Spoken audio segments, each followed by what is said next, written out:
Greetings. This is Bradford Donald Keller Townsend, and this is a forward research report from the Congressional Research Service. Unelected or indirectly elected institutions, the Supreme Leader, Council of Guardians, and Expediency Council.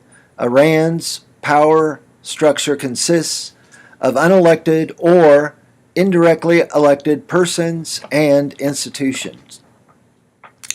The Supreme Leader. At the apex of the Islamic Republic's power structure is the Supreme Leader.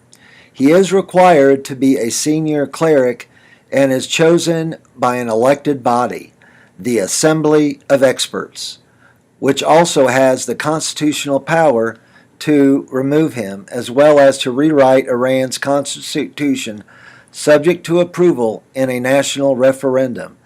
Upon Ayatollah Khomeini's death, the Assembly selected one of his disciples, Ayatollah Ali Khamenei, as Supreme Leader. Although he has never had Khomeini's undisputed political and religious authority, the powers of the office ensure that Khomeini's Iran's paramount leader. Under the Constitution, the Supreme Leader is Commander-in-Chief of the Armed Forces, giving him the power to appoint commanders. Khamenei makes 5 out of 9 appointments in the country's highest national security body, the Supreme National Security Council, acronym SNCS, Supreme National Security Council, including its top official, the Secretary of the body. Khamenei also has a representative of his office as one of the 9 members who typically are members of the regime's top military, foreign policy, and domestic security organizations. The Supreme Leader can remove an elected president if the judiciary or the Majlis Parliament assert cause for removal. The Supreme Leader appoints half of the 12-member Council of Guardians, all members of the Expediency Council, and the Judiciary Head. Succession to Khamenei. I don't know how to pronounce these names, I'm sorry. I speak and read European languages and some Hebrew. There is no announced consensus choice to succeed Khamenei, and Khamenei reportedly favors as the successor of Ibrahim Raisi, who Khamenei appointed in 2016 to head the powerful shrine of Imam Reza, Astan-e-Quds Rezavi in Mashhad, which controls vast property and many businesses in the province.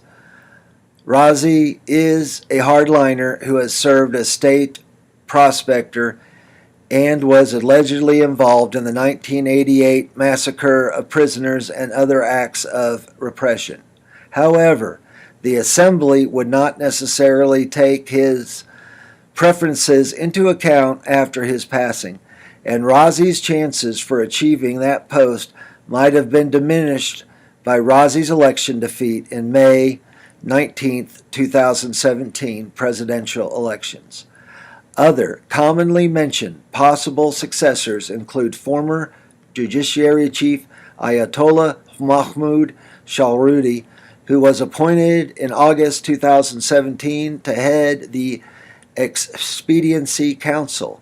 Other contenders include Judiciary Head Ayatollah Sadek Larijani and hardline Tehran Friday Prayer leader Ayatollah Ahmad Khamenei. The succession chances of another potential candidate, the hardline senior cleric Ayatollah Muhammad Taqi Mesbah Yazidi, were likely reduced by his loss of an Assembly of Experts seat in February 2016 elections. The January 2017 death of regime stalwart Ayatollah Ali Akbar Hashemi Rafsanjani removed from contention the one potential successor who was a constant presence at Ayatollah Khomeini's side in the 1979 revolution. Rafsanjani's protege, President Hassan Rouhani, is also a possible successor to Khomeini. Rafsanjani was Majlis Speaker during the 1981-1989 and President 1989 to 1997, and his family owns a large share of Iran's total pistachio production. Pistachios are nuts that grow on trees. They're red usually, which enabled him, and here's some of the references at the bottom. You can probably query for this and find it. It's a matter of public record. Patronized many key Iranian players. Rafsanjani's ouster as Assembly of Expert Chairman in 2011 and denial of his candidacy in the 2013 presidential elections were widely attributed to his tacit support of the 2009 protest movement and to political activities of his children. The Assembly of Experts could conceivably use a constitutional provision to set up a three-person leadership council rather than select one person as a new supreme leader. Council of Guardians and Expediency Council. Two appointed councils play a major role on legislation, election candidate vetting, and policy formulation. Council of Guardians. Reminds me of a children's movie. The 12-member Council of Guardians, acronym COG, consists of 6 Islamic jurists appointed by the Supreme Leader and 6 lawyers selected by the judiciary and confirmed by Majlis. Each counselor serves a 6-year term, staggered such that half the body turns over every 3 years. Currently headed by Ayatollah Ahmad Jannati, the conservative-controlled body reviews legislation to ensure it conforms to Islamic law. It also vets election candidates by evaluating their backgrounds according to constitutional requirements that each candidate demonstrate knowledge of Islam. That means to submit in Old Arabic. Loyalty to the Islamic system of government and other criteria that are largely subjective. The COG, again, that's Council of Guardians, also certifies election results. And there's a Russian maxim, it's not who votes or how they vote, it's who counts the votes. Municipal, and that means these people get to count the votes and determine the results, because they can just lose ballots or just write down a different number than what they count. Municipal council candidates are vetted not by the Council of Guardians, but by local committees established by the Majlis. Expediency Council.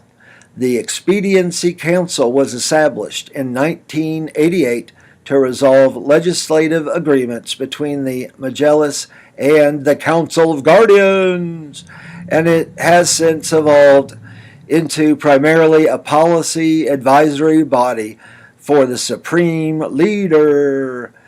Its members serve 5-year terms. Longtime regime stalwart, I like that word, Ayatollah Ali Akbar Hashemi Rafsanjani was reappointed as its chairman in February 2007 and served in that position until his death in 2017.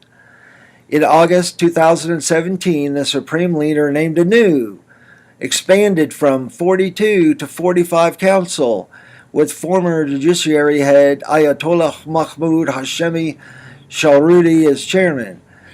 The Expediency Council's executive officer is a former Revolutionary Guard Commander-in-Chief, Mohsen Razi. The Revolutionary Guard are like an elite, politically correct, screened outfit or a large organization compared to militia, which could just have people that are from a certain district, a county analogous to the United States. They may raise a militia, but these, like the old guard for Napoleon, they're like an elite unit because of their loyalty. And if you're a spy or in the military, loyalty is more important than about anything else. The council includes former President Ahmadinejad and President Hassan Rouhani and Majlis Speaker Ali Larijani were not reappointed as council members but attended the body's sessions in their official capacities. Okay, I'm going to stop there and make a few comments about Iran. Iran has a median IQ of approximately 85. The United States Armed Forces have a test called the ASVAB. That's the an occupational aptitude, vocational aptitude test. To be in the United States Armed Forces, you need an IQ score of 83.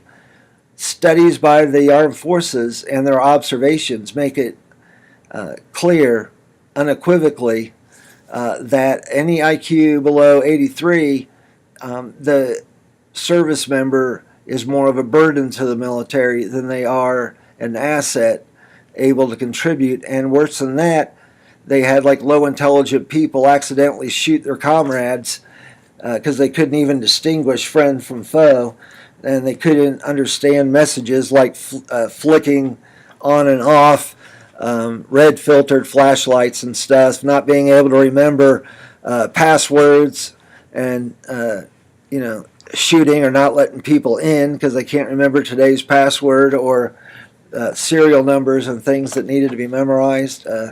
So Iran, half its population of men, intellectually, or their cognitive capabilities are too low to serve in the armed forces of a country like France,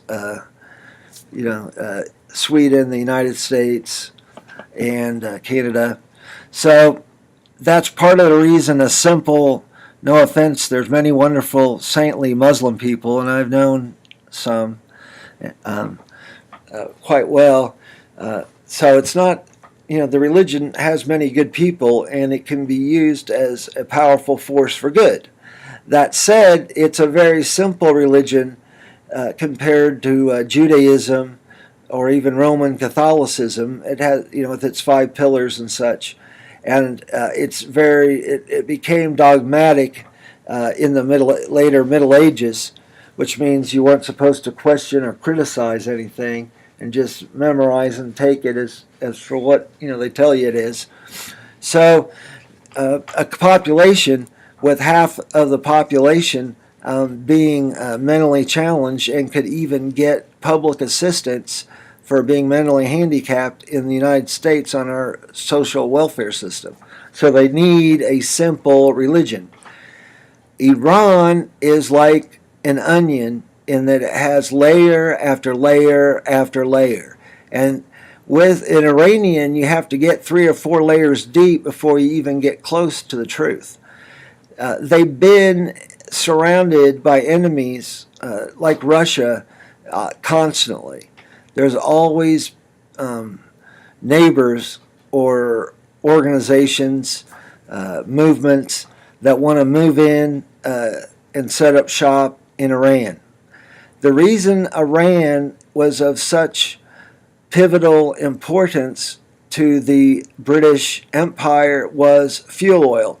Fuel oil is the fuel used in maritime. So they use large internal combustion engines, or they burn the fuel oil mostly in a boiler The boiler turns to steam, turns the turbine, which turns the transmission, that eventually turns the propeller. That's a simple. Coal powered ships, and the British Isles had abundant coal 120 years ago, but it was proven because fuel oil, which is a lower quality distillate of crude oil, is more energy dense, easier to transport and handle, which if you have a better fuel, you have a better ship. It can go longer and faster, maneuver better, carry bigger guns or torpedoes, more torpedoes, that type of thing. So, and they didn't have any.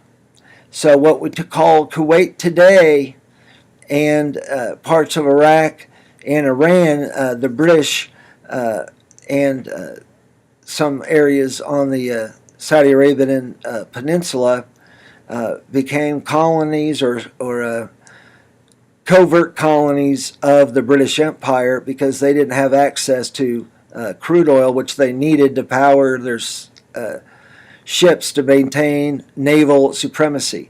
72% of the Earth's surface is large bodies of water like the Pacific Ocean, and a truck compared to a ship is 18 times at least more energy efficient than by a tractor trailer 18-wheeler or more wheeled big truck, and it's many times more efficient even than a train.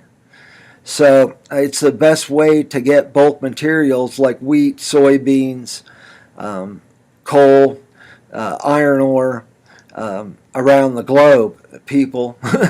So to keep up and maintain naval supremacy somewhere, the British needed to master and control large oil fields. And around Romania and the Polesti oil fields of Central Asia, Eastern Europe area were in Russian hands mostly, or Soviet hands.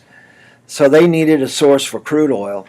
And that put Iran, and by this time, the United Kingdom had a huge scientific, technological advantage and an average of 15 IQ points.